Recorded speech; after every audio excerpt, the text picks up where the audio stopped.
आज का big boss की अगर मैं बात करूँ तो आज का जो आज का यूएसपी था वो था इसका टास्क जो टाइम गॉड का था। शुरुआत में हमने फ्रेंडशिप के बहुत सारे नज़ारे देखे थे जब अविनाश को 12 ईशा का मतलब बर्थडे था तो उसके हिसाब से वो वाइट कपड़े पहनने को बोल रही थी, पर उसमें वो इतने ज़्यादा इंटरेस्टेड नहीं लगे थे। तो बार बार उनको ईशा कन्विंस कर रही थी कि बर्थडे है तो फिर वाइट कपड़े पहन ले, वाइट वाइट क्लोथ पहन ले। ये एक्चुअली इक्वेशन काफ़ी ज़्यादा अच्छा है। तो ईशा उनको समझा रही थी वाइट कपड़े पहनने के लिए, पर वो इतना ज़्यादा इंटरेस्ट नहीं दिखा रहे थे, वो अपनी फ्रेंडशिप के हिसाब से बातें कर रही थी। तो फ्रेंडशिप के लिए वो एलिस का बर्थडे के हिसाब से वो हो रही थी। अब यहाँ पे घर पे वापस खाने के पीछे लड़ाई हो गई थी जो ओवर राशन। आ, ये बिग बॉस का सीज़न है, इसमें सिर्फ खाने खाने के लिए काफ़ी ज़्यादा लड़ाई होती है। तो पहले अगर बात करूँ तो खाने के लिए लड़ाई होती है कि कम खाना मिला, कम राशन मिला, जो अविनाश जब जेल में था। अब सारा जेल में गई हैं तो उसके हिसाब से जो राशन है वो काफ़ी ज़्यादा लोगों को मिल रहा है। तो शिल्पा जी को भी बात करते हुए देखा गया था कि वो बोल रही थी कि मुझे राशन, दोपहर को खाना नहीं खाऊंगी। तो बिग बॉस ने भी मज़े लिए थे कि ये दोपहर को आप खाना क्यों नहीं खाओगे। तो उन्होंने बोला था कि सुबह का नाश्ता डबल बार हो गया था।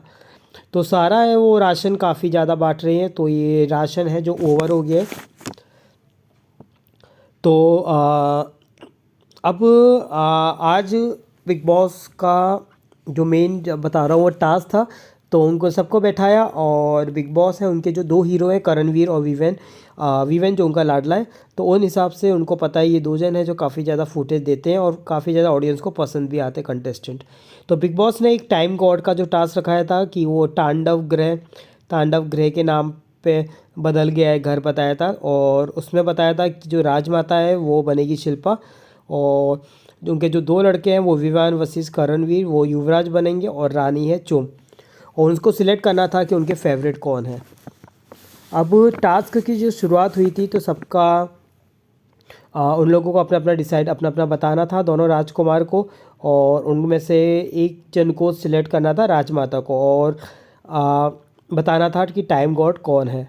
अब सब ने स्टार्ट किया और अपनी स्टोरी बताई, और काफ़ी ज़्यादा पर्सनल हो गए थे। स्पेशल जब करणवीर ने स्टोरी बताई थी तो उन्होंने बताया था कि कैसे वो पहले से फ्रेंड्स नहीं है, और उनके आने से पहले एक फ़ोन आया था और उनको कॉन्ग्रेचुलेशन किया गया था खतरों के खिलाड़ी के विनर के लिए विवान की तरफ से। और ये कुछ बास्केटबॉल खेलने के लिए जाते हैं तो पहले से जानते हैं। तो ये सब बातें उन लोगों से हुई थी और पर्सनल बातें सब स्टार्ट कर दी थी। लेकिन विवान काफ़ी ज़्यादा अपसेट दिखाई दिए थे, क्योंकि उन्होंने जिस हिसाब से अपनी पर्सनल बातें अपनी फ्रेंडशिप के बारे में जो करणवीर ने गेम में बताई थी, तो उसको काफ़ी ज़्यादा वो बताया था कि उनका फ़ोन आया था और साथ में विवान के साथ में बास्केटबॉल भी खेला, और बोला कि विवान ने चाहत का साइड नहीं लिया। अब फिर विवान का टर्न आया तो उन्होंने भी बोला कि हम 10-12 बार नहीं मिले, उससे ज़्यादा ही मिले हैं। जो करणवीर ने बोला था कि हम सिर्फ 10-12 बार मिले हैं, और वो पहले से भी उनको जानते हैं, और जो प्राइवेट बातें बाहर ही उनको दिखाया। और उनके जो नाम पे गेम खेल रहे हैं, विवान ने बोला कि वो उनके नाम पे गेम खेल रहे हैं। बेसिकली वो एक दूसरे पे पर्सनल अटैक कर रहे थे, बट बिग बॉस काफ़ी ज़्यादा मज़े ले रहे थे, और बीच बीच में उनके बारे में बात भी चल रही थी, और बीच में बिग बॉस भी अपना इंटरफेयर भी काफ़ी करते हुए नज़र आए थे। इन लोगों का है, इन दोनों ने काफ़ी ज़्यादा अपनी भड़ास निकाली। बिग बॉस भी चाहते हैं कि जो स्ट्रॉन्ग कंटेस्टेंट है वो और खुल कर आए। करणवीर और विवान वो वैसे भी खुल के गेम खेलते हैं, और जो भी घर पे है वो सब बातें करते हैं। तो उस हिसाब से वो काफ़ी ज़्यादा अच्छा लग रहा था। अब इनमें से जो प्रजा जो बनी हुई थी सब ऑडियंस, तो इसमें जो दो गुट बने हुए हैं, जो एक गुट था करणवीर के फ्रेंड्स का और एक गुट था विवान के फ्रेंड्स का।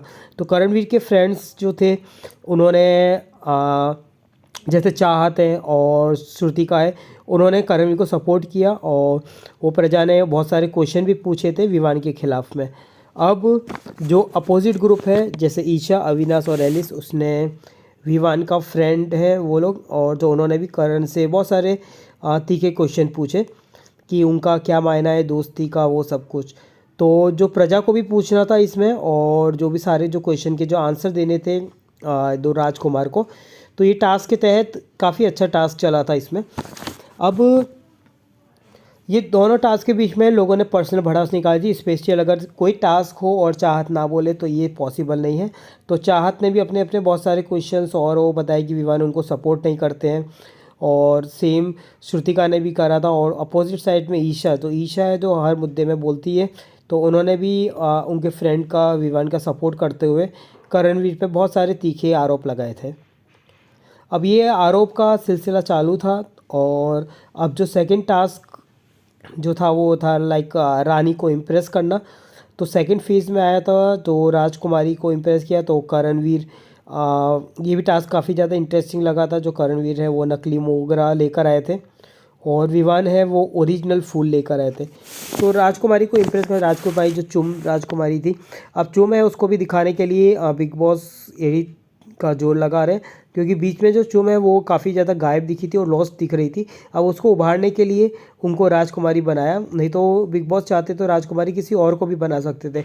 जैसे एलिस और ईशा का भी गेम काफ़ी अच्छा है, श्रुति का भी गेम अच्छा है, तो उसमें भी काफ़ी ज़्यादा वो कर सकते हैं। पर चुम को उभारने के लिए तो बिग बॉस ने उनको रानी बनाया, और वो काफ़ी बेहद सुंदर भी लग रही थी रानी के कॉस्ट्यूम में।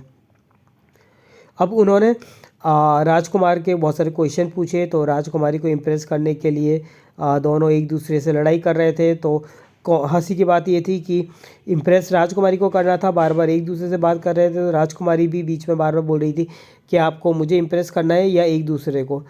तो काफ़ी ज़्यादा ये दोनों काफ़ी अच्छे फ्रेंड्स हैं और लड़ाई करेंगे और ये एक हो जाएंगे।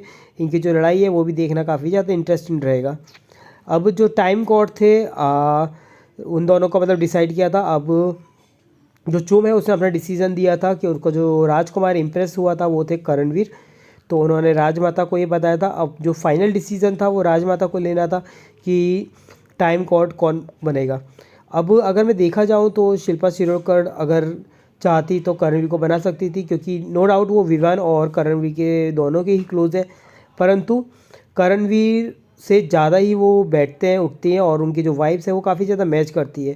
पर उनका क्या डिसीज़न था, ये डिसीज़न हमने देखा कि वो बाद में रिग्रेट भी करते हुए नज़र आ रही थी।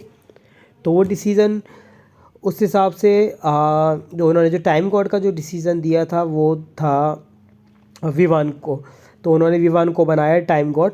और बहुत सारे जो बोले कि मैं उनको चाहती हूँ कि वो सपोर्ट करेंगे, वो ये चाहेंगे इसमें से।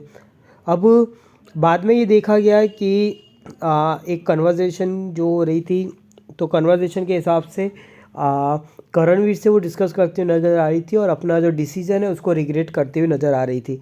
पर यही जो टास्क होता है उसमें लोग अपने पर्सनल गजेस निकाल सकते हैं और अपने पर्सनल फेवरेट को आगे बढ़ा सकते हैं। पर शिल्पा जी का शायद ये डिसीज़न उनको लगा होगा कि अगर मैं करणवीर को बनाऊंगी तो ये डिसीज़न फेयर नहीं लगेगा, तो इसलिए उन्होंने विवन को बनाया।